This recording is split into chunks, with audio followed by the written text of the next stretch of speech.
ما يحقق راحة البال ويزيح الهموم. ليش غلت بالي وخلت عيوني ما تنام؟ غيرت الجبل أرض خلا ولا علوم، كل ما جال الهواجس في الصدر ازدحام. لا عطل خيع لا شبك ولا عقوم، واستوى ممشاه فالدرب والخط استقام. رحت فوسع من شروره لي ضلع البقوم، واسترحت من المشاغل وروتين الدوام. ولا وقف بطرف روض شذا نبته يعوم، ما بنوا فيها الكواشيت والبد والخيام. ما تشوف اللم سالم مع اطيافه تحوم، يا صارت الله على المصطفى وازكى السلام. البختري بمثانيه غد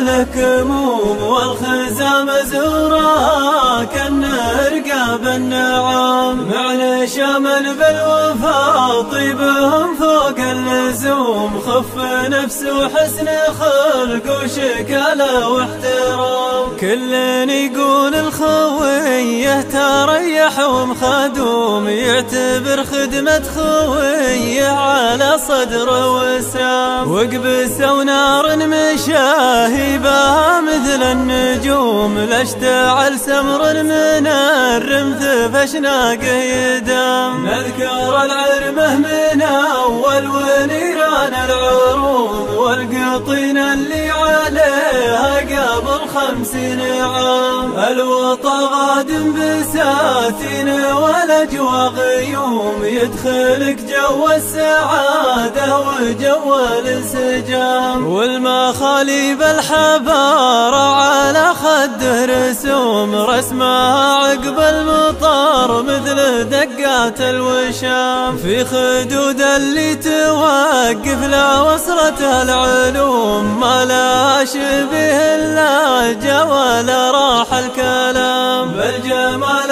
يهولا عاد ابوها شيخ قوم، بالاضافه للتقى والنقى والاحتشام. من يلوم اللي على شانه يطيح ويقوم، ما هو عز لمن مذنة رمح الغرام.